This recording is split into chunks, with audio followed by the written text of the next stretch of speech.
Hey guys, good morning. Looking forward to a great day diving into the scripture together. We're going to be here in Job chapter 9.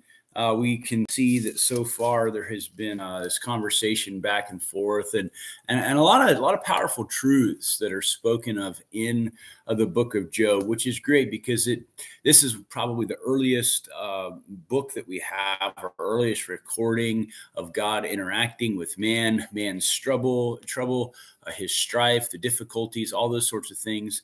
And so here we are. We're in chapter 9, so you can turn there. I'm going to kind of stick with the first handful of verses that are in there. It says this.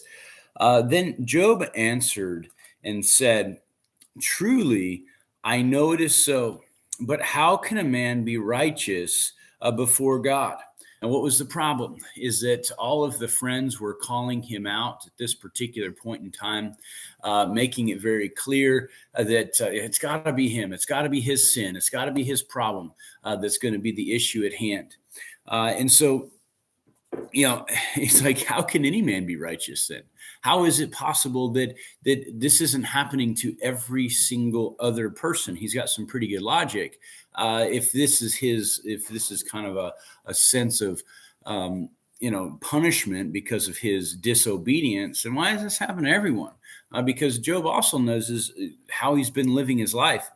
Verse 3: if one wished to contend with him, he could not answer him one time out of 1,000. If you were to stand before the Lord and he were to ask you a single question, which is going to happen at the very end of the book of Job, it's amazing, right? After all this questioning, all this back and forth, finally God's going to step in and says, Job, hey, why don't you gird yourself up like a man? Like, where were you when I laid the foundations of the earth? Where were you when I formed the depths of the sea? Where were you when I threw the stars up in the sky? Where were you, Job?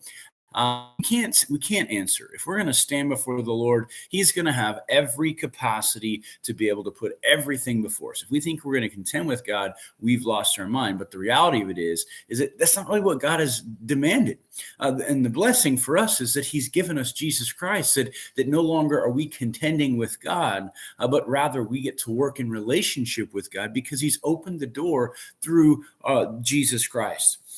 Verse 4 would say, God is wise in heart and mighty in strength, who has hardened himself against him and prospered.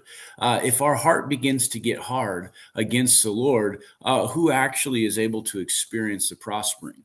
Now, in this world, the world system works different than God's reality. Now, God does have a capacity to bring blessing into the life of believers that are that are obedient. We see obedience is typically the gateway for God to be able to bless an individual.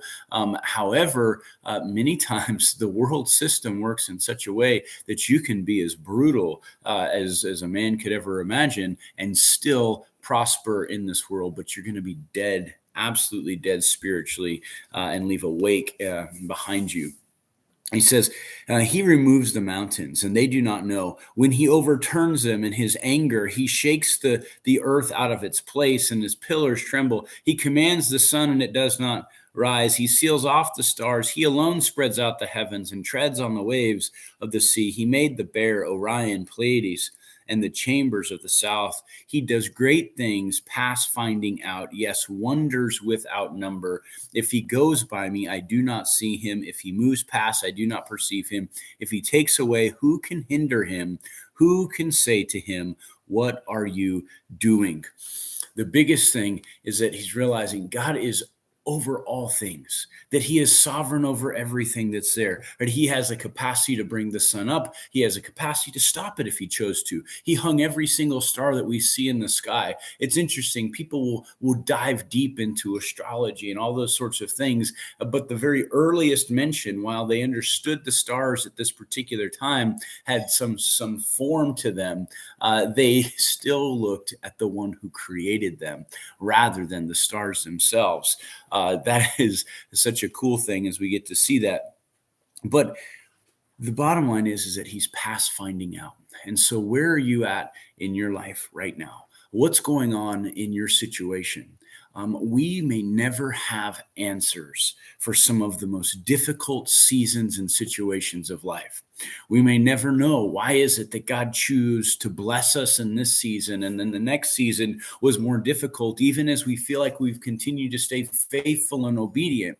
The blessing is, and the reality of it is that it's simply by God's mercy, period, that we get to enjoy any measure of blessing. The fact of the matter is that even through our own contention with God, we would deserve judgment and punishment, but He, in His infinite love, has sent His Son down, and He continues to be patient with mankind, constantly drawing him to Him.